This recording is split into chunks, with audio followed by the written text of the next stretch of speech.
Halo semuanya. Assalamualaikum warahmatullahi wabarakatuh. Selamat pagi dan salam sejahtera bagi kita semua. Yang terhormat Ibu Risa Ratna Gumilang, Espar MM, selaku dosen pengampu mata kuliah Manajemen Keuangan Internasional, serta rekan-rekan kelas Manajemen C yang berbahagia. Pada kesempatan ini, perkenalkan nama saya Evi Nurul Saleha dengan nomor NPM D119038893 dari kelompok 1 kelas manajemen C yang akan mempresentasikan materi yang berjudul Multinational of Capital atau biaya modal dan struktur modal perusahaan multinasional. Apa sih yang dimaksud dengan biaya modal? Biaya modal adalah biaya real yang harus dikeluarkan oleh perusahaan untuk memperoleh dana baik hutang, saham preferen, saham biasa, maupun laba ditahan untuk mendanai suatu investasi perusahaan. Selanjutnya yaitu faktor-faktor yang mempengaruhi biaya modal. Yang pertama ada kondisi perekonomian. Faktor ini dapat menentukan tingkat hasil tanpa risiko atau tingkat bebas risiko. Yang kedua yaitu kondisi pasar. Apabila daya jual saham bertambah, tingkat hasil minimum para investor akan turun. Dengan demikian, biaya modal perusahaan akan rendah. Yang ketiga yaitu keputusan koperasi keuangan. Jika manajemen menyetujui penanaman modal dengan risiko tinggi atau memanfaatkan utang dan saham secara ekstensif, risiko perusahaan akan bertambah. Dalam kondisi ini, tingkat hasil minimum yang lebih tinggi akan diminta oleh para investor. Selanjutnya yaitu jumlah pembiayaan. Nah, jika permintaan modal berjumlah besar, maka biaya modal perusahaan pun akan meningkat. Nah, selanjutnya yaitu manfaat biaya modal. Yang pertama yaitu untuk menentukan proyek itu menguntungkan atau merugikan. Yang kedua adalah sebagai regulasi perusahaan yang memonopoli. Yang ketiga yaitu sebagai discounting factor atau menghitung present value aliran kas. Selanjutnya yaitu biaya modal. Untuk memperoleh cost of capital, perlu dilakukan perhitungan dari masing-masing sumber dana dan biaya modal rata-rata dari keseluruhan dana yang digunakan. Biaya-biaya modal tersebut yaitu yang pertama, ada biaya hutang atau cost of debt. Yang kedua, biaya saham preferen atau cost of preference stock. Yang ketiga, biaya saham biasa atau cost of common equity. Yang keempat, biaya laba ditahan atau cost of retained earning. Yang kelima yaitu biaya modal rata-rata tertimbang atau weighted average cost of capital atau WACC. Selanjutnya yaitu biaya modal individual. Yang pertama ada biaya utang jangka pendek. Utang jangka pendek pada dasarnya terdiri dari utang usaha, utang wesel, utang bank, dan utang lain yang jatuh tempo kurang dari atau sama dengan 1 tahun. Dengan rumus, jumlah bunga dibagi jumlah utang dikurang jumlah bunga dikali 100%. Yang kedua, yaitu ada biaya utang jangka panjang. Nah, dibagi-bagi menjadi dua, yaitu ada biaya obligasi dan biaya hipotek. Utang jangka panjang biasanya dalam bentuk obligasi, sehingga perlu untuk mengkaitkan jumlah dana neto yang diterima dengan pengeluaran-pengeluaran kas dari penggunaan dana tersebut. Biaya penggunaan utang jangka panjang dapat dihitung dengan menggunakan cara seperti perhitungan tingkat pendapatan investasi dalam obligasi.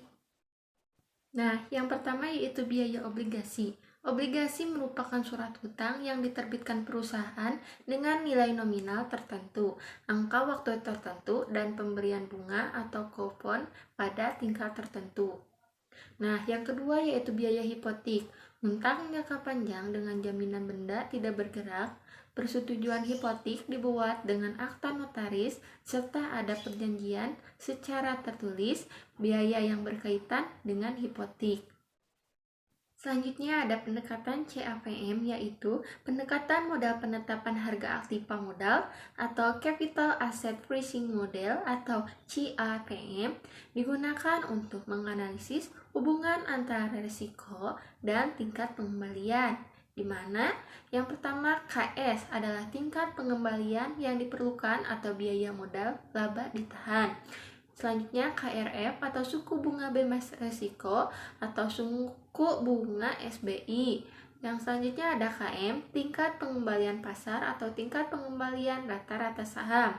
Selanjutnya ada BI atau koefisien beta saham indeks risiko saham. Nah, berikut contoh penyelesaian kasus dengan menggunakan pendekatan CAPM. Nah, yang selanjutnya ada pendekatan hasil dividen atau tingkat pertumbuhan. Pendekatan arus kas yang didiskontokan, the discounted cash flow atau DCF, memproyeksikan arus kas yang diharapkan di masa mendatang dan mendidiskontokannya pada tingkat bunga atau tingkat pengembalian yang mencerminkan nilai waktu dari uang atau time value of money, yakni investor lebih suka mendapatkan uangnya sekarang daripada masa yang akan datang, sehingga harus dibayar untuk menunggu. Nah, berikut contoh penyelesaian kasus dari DCF. Selanjutnya yaitu biaya modal keseluruhan. Biaya modal keseluruhan merupakan biaya yang memperhitungkan seluruh biaya atas modal yang digunakan oleh perusahaan. Yang selanjutnya yaitu biaya modal yang diperhitungkan merupakan biaya modal dari keseluruhan jenis yang digunakan. Yang selanjutnya, biaya modal keseluruhan bermanfaat dalam kaitannya dengan penilaian usulan investasi jangka panjang. Karena biaya modal dari masing-masing sumber dana berbeda, maka penetapan biaya modal perusahaan secara keseluruhan dihitung dengan WACC. Nah, yang berikut merupakan contoh penyelesaian kasus dari biaya keseluruhan modal atau WACC. Yang selanjutnya yaitu struktur modal. Struktur modal adalah campuran sumber-sumber jangka panjang yang digunakan perusahaan. Hubungan antara struktur modal dan modal dapat dinyatakan dalam persamaan, yaitu struktur keuangan dikurangi pasif sama dengan struktur modal. Nah, berikut tabel logika penggunaan biaya modal. Catatan penting, penggunaan hutang sebagai modal menurunkan penghasilan yang dikenai pajak karena bunga yang harus dibayar. Karena itu, penggunaan hutang dapat mengurangi pajak yang dibayar atau tax deductible. Selanjutnya yaitu faktor pendukung dan penghambat utang yang tinggi.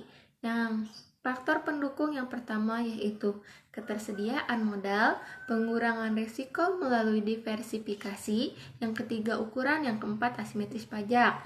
Nah, faktor penghambat yang ada dua yaitu politik dan komplikasi operasi. Yang terakhir yaitu biaya modal antar negara. Biaya modal perusahaan utamanya ditentukan oleh tingkat bunga bebas risiko sebelumnya dari mata uang yang dipinjam dan risiko premium yang disyaratkan oleh kreditur. Nah, berikut contoh studi kasus. Soalnya yaitu perusahaan mempunyai utang hipotek senilai 60 juta rupiah dengan bunga 10% per tahun. Atas hipotek tersebut dijaminkan gedung seharga 80 juta rupiah dan asuransi premi senilai 1 juta rupiah dibayar di muka. Pajak yang diketahui sebesar 50%. Dengan rumus biaya hutang hipotek sama dengan bunga dibagi modal dari hipotek yang masuk secara konkret lalu dikali 1, nah dikurangi pajak.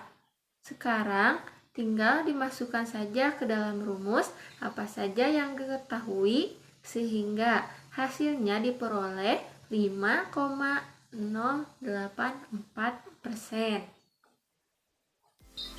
Sekian pemaparan materi presentasi dari saya.